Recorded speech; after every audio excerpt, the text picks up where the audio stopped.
Mesdames et messieurs de la presse, bonjour, bonsoir. Peuple haïtien, mes chers compatriotes, il y a environ 6 mois, le Conseil présidentiel de transition a prêté serment dans un contexte de confusion, de stagnation et de vide institutionnel qui faisait planer le doute sur le futur de ce pays que nous chérissons tous. C'était dans un climat de violence et d'effondrement presque total des institutions étatiques que nous avons prêté serment le 25 avril 2024. Aujourd'hui, 25 octobre, cela fait exactement 6 mois, comme le demande le décret du 23 mai 2024 et selon le vœu de l'accord politique du 3 avril 2024 pour une transition pacifique et ordonnée. Me voici devant vous, entouré de mes collègues du Conseil présidentiel de transition, pour faire l'exposé général de la situation du pays en rapport avec les grands chantiers de la transition depuis que nous avons été installés dans les plus hautes fonctions de l'État. C'est une opportunité de nous acquitter d'un grand devoir, celui de la reddition de comptes envers la nation. Nous sommes pleinement conscients que le choix qui a été fait de nous, par suite d'un large consensus entre les forces politiques, sociales et économiques du pays, nous a investi de la grande responsabilité de faire aboutir le rêve de tout un peuple qui attend impatiemment le moment de recommencer à vivre dans un pays sécurisé, souverain, respecté à l'extérieur et en paix avec ses voisins. La mise en place de cette présidence collégiale, on doit se le rappeler, avait laissé plus d'un sceptique, ce qui est parfaitement compréhensible puisqu'il s'agit d'une expérience vraiment nouvelle dans l'histoire politique récente du pays. Heureusement, les 9 conseillers présidents ont su prendre la mesure du défi. Ils ont pu surmonter leurs différences, leurs divergences et les intérêts partisans pour prioriser la sauvegarde de la Banque nationale et le bien-être de la population. Nous nous sommes mis au travail rapidement, avec pour cadre de référence les lois de la République et les 5 grands chantiers retenus pour la période de transition. Nous avons rencontré des obstacles, mais nous avons aussi franchi des étapes avec une volonté politique affirmée de jeter les bases sûres pour un retour à l'ordonnancement démocratique et constitutionnel. Nous avons pu agir, bien entendu avec des résultats différents, sur les 5 grands chantiers de la transition. En présentant ce bilan, nous sommes loin de nous donner un satisfecit puisque le fossé entre la réalité et les espérances légitimes de la population est loin d'être comblé. Ce qui ne doit pas nous empêcher de saluer les efforts et les manifestations de bonne volonté qui ont surgi de part et d'autre pour accompagner le travail du Conseil présidentiel de transition. Tout ceci montre que malgré cette situation délétère, Haïti dispose encore, à travers ses dignes fils et filles, de ressources patriotiques importantes pour commencer à faire inverser cette tendance de descente aux enfers. Gouvernance. Garant de la bonne marche de toutes les institutions du pays, une fois investi, le Conseil présidentiel de transition a mené des consultations pour la désignation de l'équipe gouvernementale chargée de l'accompagner dans la mise en œuvre de cette fragile et délicate transition. Les 9 conseillers présidents avaient volontairement renoncé à choisir un Premier ministre provenant des familles politiques qui les ont désignés. L'accent a été plutôt mis sur des critères de compétence, d'honnêteté et de capacité à mobiliser toutes les ressources nécessaires pour affronter les défis qui s'imposent pendant cette période de transition. C'est ainsi qu'un groupe hétérogène, représentant différentes sensibilités politiques du pays, se trouve depuis plus de 4 mois à la direction des ministères.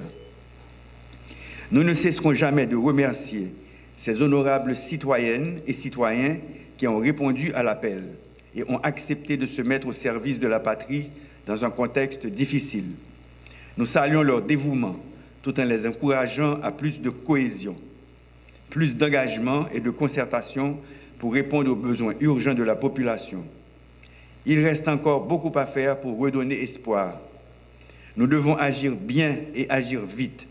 Il y a des souffrances qui ne peuvent plus attendre. C'est pourquoi nous sommes toujours en dialogue, en consultation avec le Premier ministre, les ministres, tous les secteurs vitaux du pays, tous les partis, particulièrement les signataires de l'accord du 3 avril, pour ensemble identifier ce qui doit être corrigé, comment les corriger et quand les corriger. Nous sommes toujours à la recherche de plus d'efficacité. Comment faire plus avec moins? L'État a très peu de ressources. Il faut donc être rationnel dans leur utilisation. C'est ce principe qui avait guidé la démarche dans l'élaboration des 2 budgets déjà adoptés pendant cette période de transition. Je fais référence au budget rectificatif 2023-2024 et au budget de l'année fiscale 2024-2025 qui vient de commencer. Nous prêtons attention à l'efficacité et à la raison d'être de plusieurs institutions de l'État, toujours dans un souci de rationaliser les dépenses et l'utilisation des matériels acquis grâce à l'argent de vos taxes. Nous commençons à découvrir que certains organismes doivent être renforcés, d'autres fusionnés et d'autres ralliés à des ministères. C'est ainsi que la décision a été prise de supprimer désormais le Centre national des équipements qui était rattaché au ministère des Travaux publics, Transports et Communications et de transférer ces matériels et équipements aux Forces armées d'Haïti. D'autres décisions similaires sont à l'étude. L'État a très peu de moyens, il doit rationaliser leurs utilisations. Le Conseil présidentiel de transition, dans les prérogatives que lui confère l'accord du 3 avril, procédera bientôt en concertation avec le gouvernement aux changements nécessaires au sein des organismes autonomes. Dans notre gestion de la chose publique, nous devons toujours faire preuve d'exemplarité et de responsabilité. Nul n'est au-dessus de la loi. Cela ne veut pas dire non plus qu'il faut ignorer les principes fondamentaux des droits de la personne. Il faut laisser la justice faire son travail en toute indépendance, transparence et équité. Sécurité. Le rétablissement de la sécurité fait partie des principaux chantiers de cette transition. Et d'ailleurs, c'est là que la population attend de nous des résultats probants. En ce sens, nous saluons le courage et la bravoure de nos vaillants policiers et des valeureux soldats des Forces armées d'Haïti, même si nous sommes encore loin, vraiment loin des objectifs en matière de sécurité. Ils ont fait de leur mieux pour traquer ceux qui terrorisent des populations innocentes dans divers points du territoire. C'est ainsi que plusieurs bandits ont été arrêtés et d'autres neutralisés. Bien entendu, cela n'a pas été et ne doit pas être notre objectif. Un pays ne prend jamais plaisir à verser le sang de ses fils. Cependant, l'État ne peut pas et ne doit pas abandonner la population à la cruauté et à la violence d'un groupe qui la terrorise avec des objectifs jusqu'ici inavoués. Ceux qui sèment la terreur, aussi bien que leurs soutiens et leurs complices, doivent s'attendre un jour à l'autre à recevoir la réponse proportionnée de la part des forces de l'ordre. Nous avons continué à avancer sous terrorisme, sous décision qui prennent dans l'État. Dans le moment où nous avons parlé, nous ne sommes pas satisfaits. La police doit avoir un bon résultat. Il faut que nous suspendions le courir qui était caillou. C'est pour citoyennes et citoyens tourner circuler dans le pays sans problème. Pour nous arriver dans le résultat nous besoin, il faut que personne dans l'État pas chercher à politiser force police là. Comme police là, doit travailler en principe avec professionnalisme. Nous travaillons pour force là de renforcer plus. C'est comme ça que je informé le pays. Je fais que soit écrit secrétaire général des Nations Unies pour demander au Conseil de sécurité à changer mission appui à la sécurité la mission maintien la paix. C'est une façon pour force l'audio qu'a joindre plus bon support pour côté amis nous dans la communauté internationale. État d'urgence qui était déclaré jour qui était 8 mai, il est toujours qu'un. Si situation a demandé pour les renforcer, nous ne pouvons pas hésiter à faire ça.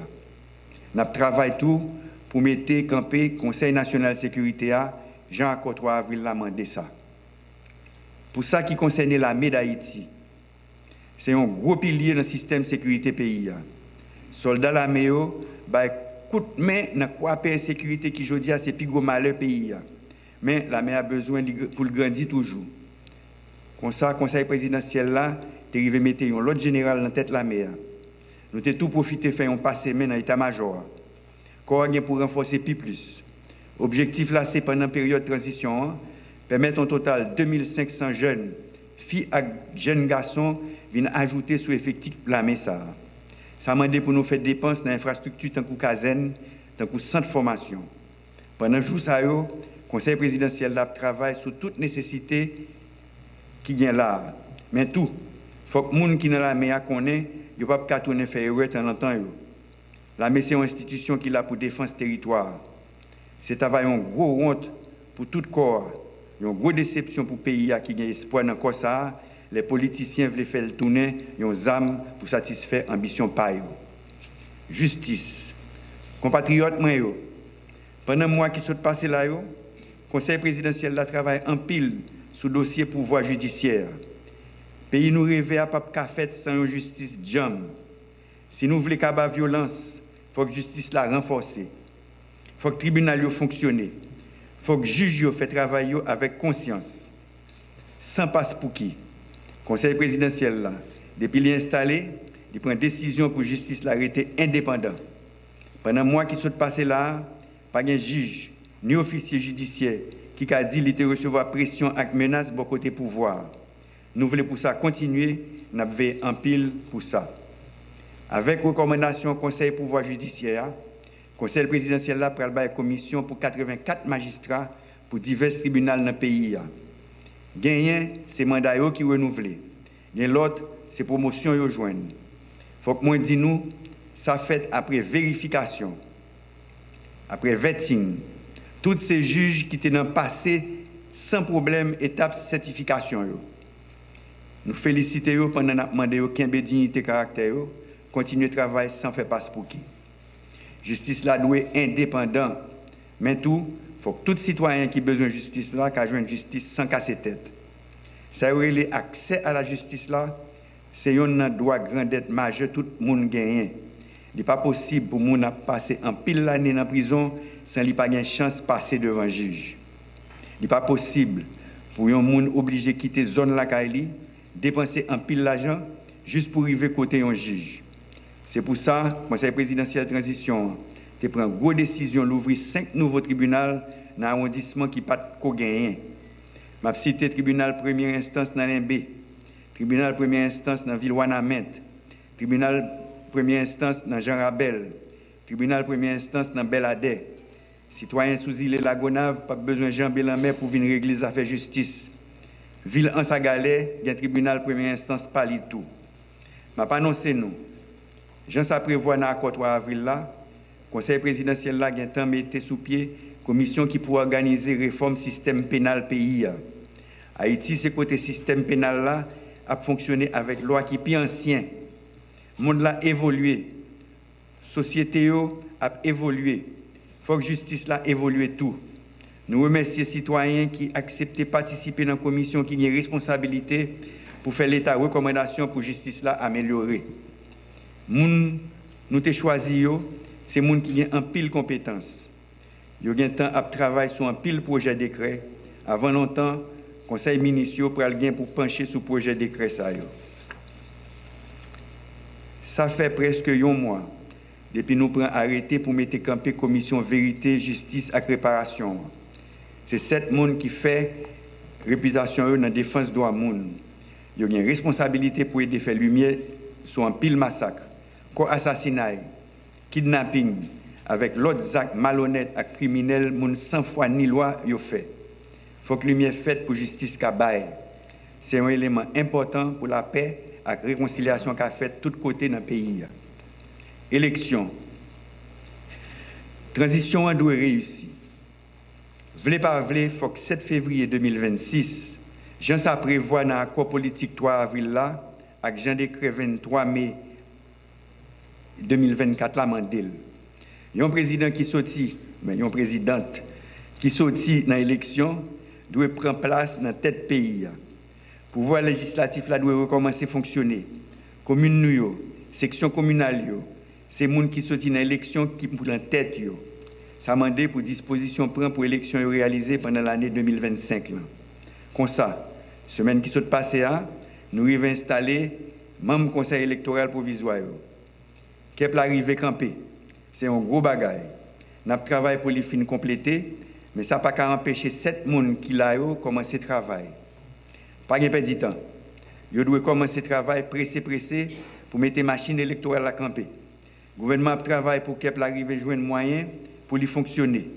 Nous avons souhaité que dans un temps qui pas en pile, que la voie par le Conseil ministériel un projet de décret électoral.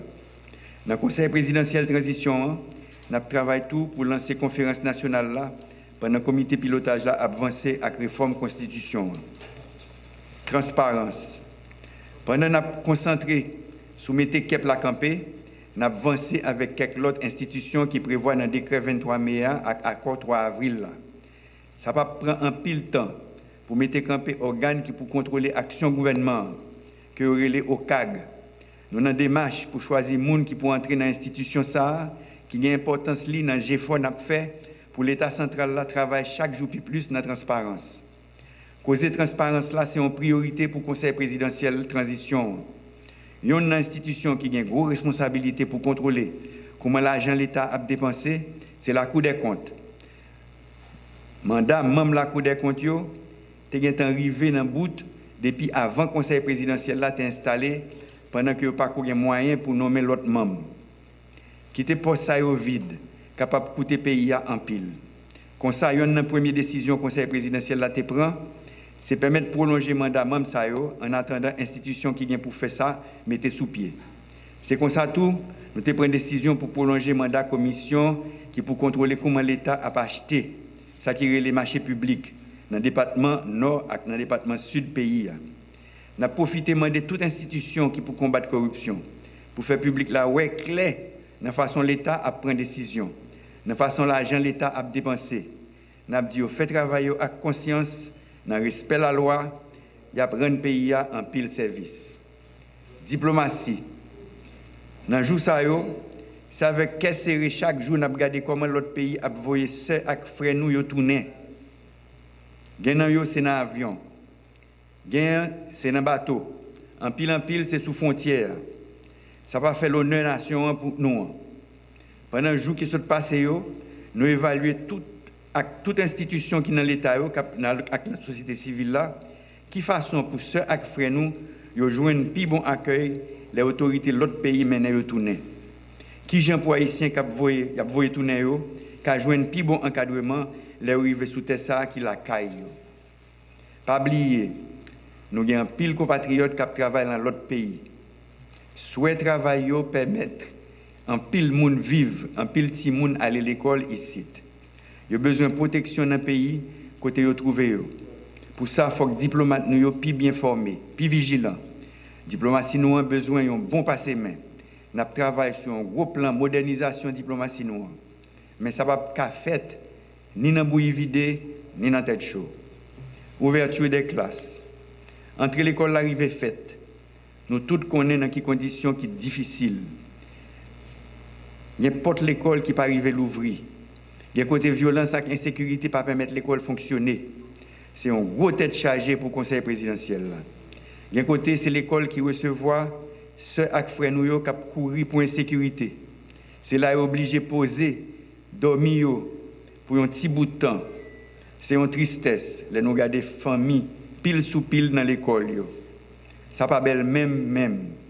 Problème d'insécurité doit résoudre pour permettre de retourner la caillou dans le quartier, dans la ville.